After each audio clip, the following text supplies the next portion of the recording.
प्रधानमंत्री नरेंद्र मोदी की नाक के नीचे चार इंजन की सरकार चल रही है।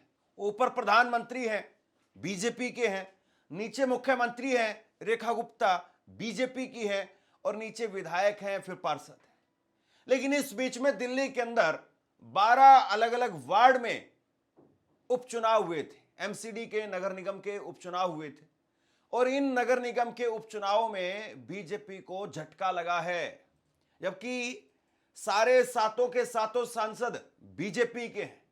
बीजेपी विधानसभा में महज 10 महीने पहले, साल भर भी पूरा नहीं हुआ है, 6 महीने तो सरकार का हनीमून ही चलता है, 10 महीने पहले, और 10 महीने भी कायदे से 8 तारीख को पूरे होंगे, तो 9 महीने पहले ही अभी चुनाव हुए विधानसभा के, और विधानसभा के चुनाव में 70 में से 48 सीटें बीजेपी ने जीत हासिल की थी। अरविंद केजरीवाल खुद अपनी सीट हार गए, मनीष सिसोदिया अपनी सीट हार गए, सौरभ भारद्वाज अपनी सीट हार गए। दिल्ली के अंदर बड़े बड़े आम आदमी पार्टी के नेता वो अपनी अपनी सीट हार गए। कांग्रेस का फिर से खाता नहीं खुल पाया। लेकिन अभी जो 12 वार्ड के चुनाव हुए, उपचुनाव हुए, इसमें कांग्रेस का भी खाता खुला है। आम आदमी पार्टी ने अपना प्रदर्शन वो बरकरार भी रखा है, और बीजेपी 2 जीती हुई सीटों पर हार भी गई। अब इसको आप क्या कहेंगे? हालांकि वैसे एमसीडी के चुनाव और एमसीडी के चुनाव में वो भी बाइपोल उपचुनाव के नतीजे, ऐसा नहीं होता कि कोई बहुत बड़ी राजनीतिक तौर पर तस्वीर बदल देंगे। राजनीतिक तौर पर जो कुछ चल रहा है वही चलेगा, यानी भाजपा की सरकार थी, भाजपा की सरकार चलेगी। लेकिन कुल मिलाकर के एक मूड मिजाज थोड़ा सा समझा जाता है। मूड मिजाज जो भाजपा की तरफ गया था, उसमें कहीं ना कहीं गिरावट दिखी है। कहीं ना कहीं कांग्रेस का भी खाता खुला है। एक निर्दलीय सीट पर, मुस्लिम बहुल्य सीट पर, वहां पर भी जीत दर्ज हुई है। और वहां पर बड़ा इंटरेस्टिंग है कि आम आदमी पार्टी ने वहां पर टिकट नहीं दी, लेकिन फिर भी वहां पर जो है वो कैसे निर्दलीय की जीत हुई, वो भी बड़ा इंटरेस्टिंग, उस पर भी बात करेंगे। लेकिन सवाल यह है कि इस चुनाव के नतीजों को कैसे समझा जाए। सबसे पहले आप रिजल्ट देख लीजिए। कुल मिलाकर के 12 अलग अलग वार्ड में चुनाव हुए थे, और इस 12 में से 7 पर बीजेपी ने जीत हासिल की है, 3 पर आम आदमी पार्टी ने जीत हासिल की है, 1 पर कांग्रेस ने जीत हासिल की है, और 1 सीट पर निर्दलीय ने जीत हासिल की है। मुंडका वार्ड, जहां पर 8 राउंड की वोटिंग अब कंप्लीट हो चुकी है, और आम आदमी पार्टी के अनिल लाकड़ा वो जीते हैं, भाजपा के जयपाल सिंह दराल वो हार गए हैं। शालीमार बाग मुख्यमंत्री रेखा गुप्ता का क्षेत्र, वहां पर 7 राउंड की कंप्लीट हो चुकी है वोटिंग, काउंटिंग इस वक्त में, माफ कीजिए, और अनीता जैन यहां पर वो जीती हैं, और बबीता राणा उनकी हार हुई है, आम आदमी पार्टी की प्रत्याशी उनकी हार हुई है। अशोक विहार के अंदर 10 राउंड की काउंटिंग पूरी हो गई है। सीमा विकास गोयल वो यहां पर चुनाव जीती हैं आम आदमी पार्टी से, और भाजपा की नीलम वो चुनाव यहां पर हार गई है। चांदनी चौक वार्ड से 8 राउंड की काउंटिंग पूरी हो गई है। भाजपा के सुमन कुमार गुप्ता वो यहां पर चुनाव जीते हैं। आम आदमी पार्टी के हर्ष शर्मा चिंटू वो चुनाव हार गए हैं। चांदनी महल यहां पर मोहम्मद इमरान 7 राउंड की यहां पर काउंटिंग पूरी हो गई है, और AIFB यानी all India forward block Mohammad Imran निर्दलीय, उन्होंने यहां पर चुनाव में जीत हासिल की है, और आम आदमी पार्टी यहां पर दूसरे नंबर पर रही है। द्वारका वार्ड की अगर बात करें तो 10 राउंड की काउंटिंग पूरी हो गई है। भाजपा मनीषा देवी वो यहां पर चुनाव जीती है, अच्छे खासे मार्जिन से उन्होंने चुनाव जीता है, और आम आदमी पार्टी राजपाल सहरावत वो यहां पर चुनाव हार गई है। डिचाऊ कला की बात करें तो 7 राउंड की यहां पर काउंटिंग पूरी हो गई है, और रेखा रानी बीजेपी की चुनाव जीती है, और आम आदमी पार्टी की नीतू केशव चौहान हार गई है। नारायणा वार्ड से और बहुत कम अंतर से यहां पर आम आदमी पार्टी जीती है, महज 148 वोटों से। रंजन अरोड़ा आम आदमी पार्टी के वो जीते हैं। अंजुम मंडल भाजपा की वो चुनाव हार गई। संगम विहार से यहां पर कांग्रेस जीती है, 10 राउंड की काउंटिंग पूरी हो गई है। संगम विहार से कांग्रेस के सुरेश चौधरी करीब 3600 वोट से यहां पर जीते हैं, और भाजपा के सुब्रत जीत वो यहां पर चुनाव हार गए। आम आदमी पार्टी यहां पर तीसरे नंबर पर रही। दक्षिणपुरी वार्ड में आम आदमी पार्टी रामस्वरूप कन्नौजिया वो जीते हैं, भाजपा यहां पर दूसरे नंबर पर रही। ग्रेटर कैलाश सौर भारद्वाज का क्षेत्र और यहां पर भाजपा जीती है एक बार फिर से और आम आदमी पार्टी दूसरे नंबर पर रही। विनोद नगर से भाजपा यहां पर सरला चौधरी उनकी वो चुनाव जीती है और आम आदमी पार्टी की गीता रावत वो हार गई है। सबसे कम मार्जिन से वो नारायणा सीट पर आम आदमी पार्टी के उम्मीदवार जीते हैं। इनको आम आदमी पार्टी के उम्मीदवार को राजन अरोड़ा को 10,423 वोट मिले और दूसरे नंबर पर भारतीय जनता पार्टी की बीजेपी की उम्मीदवार चंद्रकांता शिवानी वो रही और उनको 10,275 वोट मिले। करीब 148 वोटों का यहां पर अंतर रहा। और अगर एक सीट की बात करें जहां पर निर्दलीय जीते हैं तो वहां मुस्लिम बहुल्य सीट है चांदनी महल और यहां पर all India forward block AIFB के प्रत्याशी मोहम्मद इमरान उन्होंने चुनाव में जीत हासिल की है। चांदनी महल सीट से लगातार 7 बार विधायक रहे शोएब इकबाल वो अपने पसंदीदा कैंडिडेट आम आदमी पार्टी से उनको टिकट दिलाना चाहते थे, लेकिन आम आदमी पार्टी ने उनको टिकट नहीं दिया और इससे नाराज होकर के उन्होंने आम आदमी पार्टी छोड़ दी और इसके बाद में उन्होंने मोहम्मद इमरान उनको चुनाव लड़वाया और उनको चुनाव यहां पर जितवा दिया। यानी एक तरीके से शोएब इकबाल उनकी यहां पर चांदनी महल इलाके में बादशाहत एक बार फिर से बरकरार रही। तो ये दिल्ली चुनाव के नतीजे हैं। अगर आप अलग अलग एक एक सीट का देखना चाहते हैं तो ये आपके सामने आप देख लीजिए। विनोद नगर में केवल 1769 वोट से बीजेपी जीती है। बड़ी बात यह है कि एक जगह पर जो मुख्यमंत्री का क्षेत्र है वहां पर 10,000 वोटों से जीत दर्ज हुई है। एक दूसरी सीट है वहां पर 9,000 वोटों से द्वारका के अंदर जीत दर्ज हुई है। बाकी की सीटों पर अगर आप देखेंगे तो बहुत ज्यादा अंतर नहीं है। 1700 वोटों का अंतर कोई बहुत ज्यादा अंतर नहीं है। दूसरा द्वारका में 9100 वोटों से बीजेपी जीती है।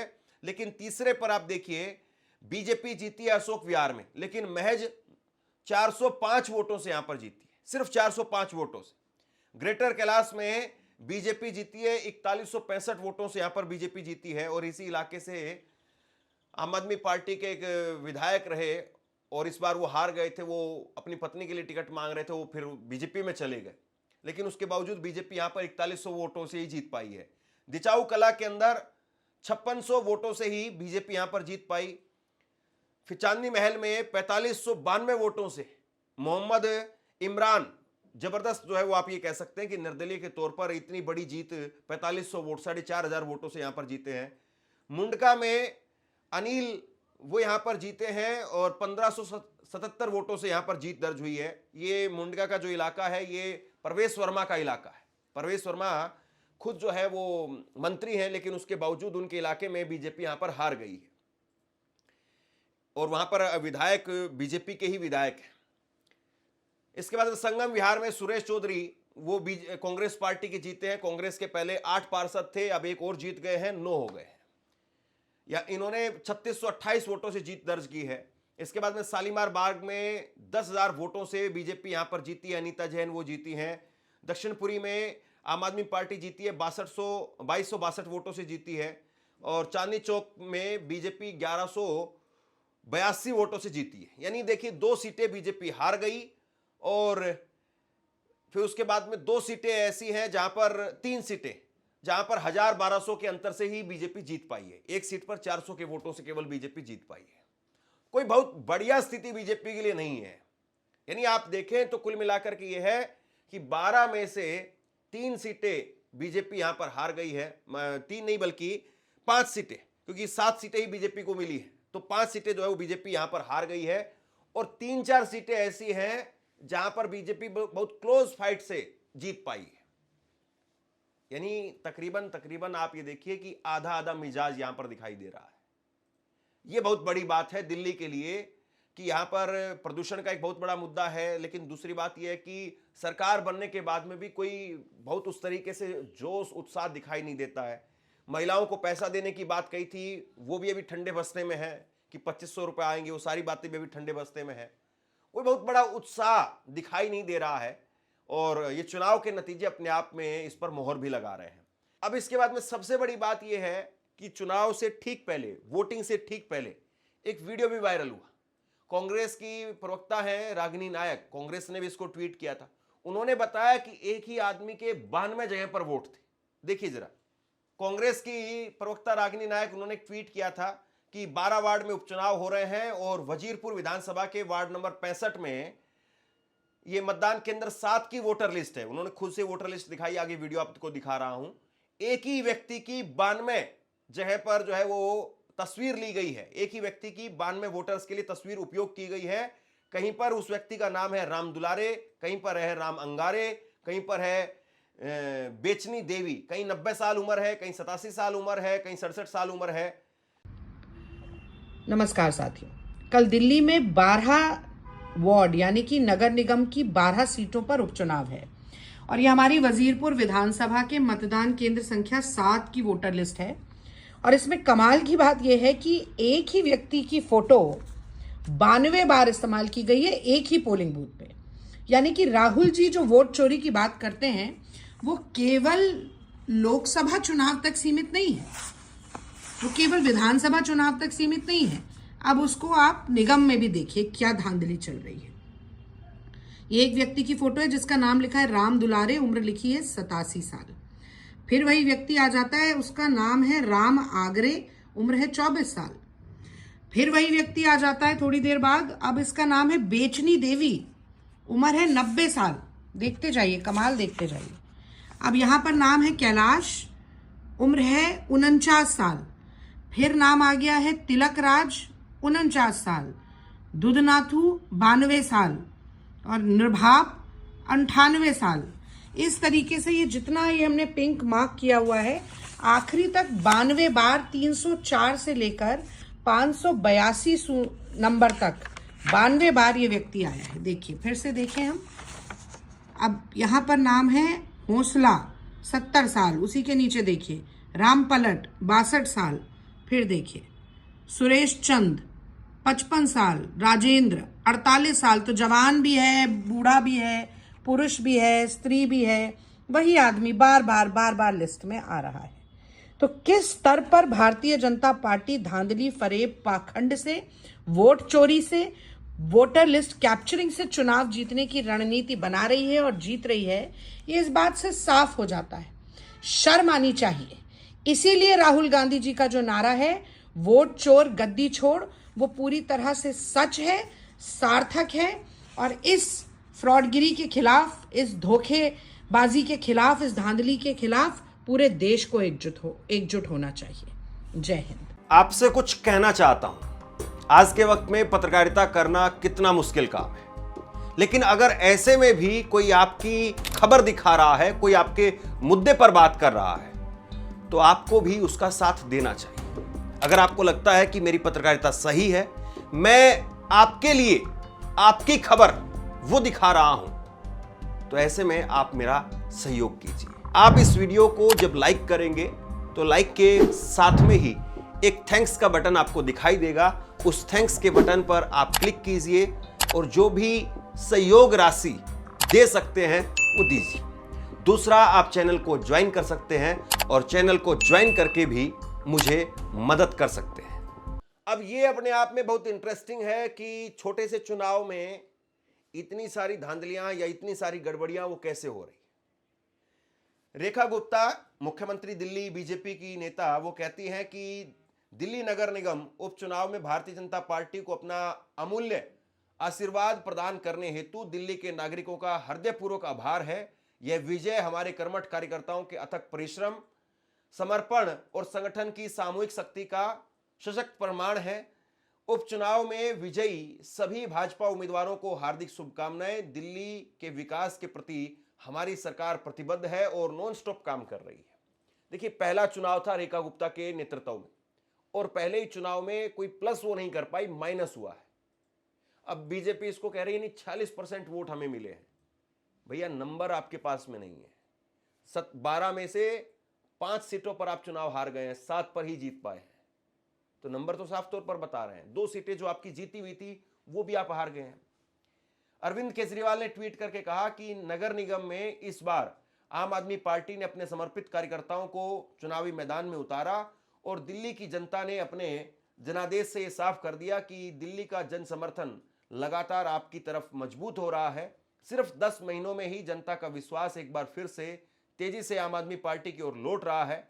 दिल्ली बहुत जल्द वापस सकारात्मक राजनीति और अच्छे कामों की तरफ लौट रही है। अरविंद केजरीवाल वो कह रहे हैं कि दिल्ली में फिर से वापसी हो रही है। हालांकि दिल्ली में अभी बहुत लंबा समय है। आप ये मान करके चलिए कि 4 साल का वक्त कम से कम जो है वो बाकी है, और इस बीच में 2029 में लोकसभा के चुनाव होंगे, वहां पर क्या कुछ होगा, फिर उसके बाद में 2020 में विधानसभा के चुनाव होंगे, तब जाकर के पता चलेगा कि तस्वीर दिल्ली में 2030 में, माफ कीजिए, तो दिल्ली में तब जाकर के क्या तस्वीर बनेगी तब पता चलेगा। और उससे पहले पंजाब में आम आदमी पार्टी का क्या होगा। पंजाब में आम आदमी पार्टी की सरकार बरकरार रहेगी तो एक तरीके से सरकार पार्टी चलती रहेगी, और अगर वहां पर हार हो गई तो फिर बहुत मुश्किल हो जाएगा आम आदमी पार्टी के लिए। कांग्रेस के अध्यक्ष देवेंद्र यादव उन्होंने कहा है कि संगम विहार वार्ड से एमसीडी उपचुनाव में कांग्रेस की ऐतिहासिक विजय की सभी समर्पित कार्यकर्ताओं एवं कर्मठ कार्यकर्ताओं को हृदय तल से बधाई। विजयी प्रत्याशी सुरेश चौधरी जी को शुभकामनाएं और संगम विहार की देवतुल्य जनता जनार्दन को का हार्दिक अभिनंदन। ये जो है वो मिलीजुली प्रतिक्रिया एक तरीके से आ रही है। कांग्रेस के लिए यही अच्छी बात है कि कम से कम शून्य नहीं है बल्कि एक दिखाई दे रहा है। हालांकि दिल्ली में एक वक्त में कांग्रेस का मजबूत गढ़ था, शीला दीक्षित की मजबूत सरकार रही, लेकिन फिर ऐसी गई कि अब तो खाता ही खुलना भारी हो रहा है। 2013 में जरूर 8 सीटें कांग्रेस जीती थी, लेकिन उसके बाद में खाता नहीं खुल पा रहा है। तो दिल्ली के अंदर ये उपचुनाव के नतीजे वो क्या कहते हैं। प्रधानमंत्री नरेंद्र मोदी, अगर आप सोचिए कि आज दिल्ली में 12 से 12 सीटें आई होती तो कैसे पूरा माहौल होता, किस तरीके का माहौल होता। हालांकि 12 में से 12 सीटें मुमकिन ही नहीं था, लेकिन फिर भी वही प्रदर्शन भी अगर बरकरार रहता या 12 में से 10 हो जाती तब भी बीजेपी के लिए बहुत अच्छी स्थिति कही जा सकती थी। लेकिन अब 12 में से 5 सीटों पर बीजेपी हार गई। कैसे हार गई, ये बहुत बड़ा सवाल है। आप क्या सोचते हैं नीचे कमेंट बॉक्स में लिख करके जरूर बताइए। इस खबर को शेयर कीजिए। धन्यवाद।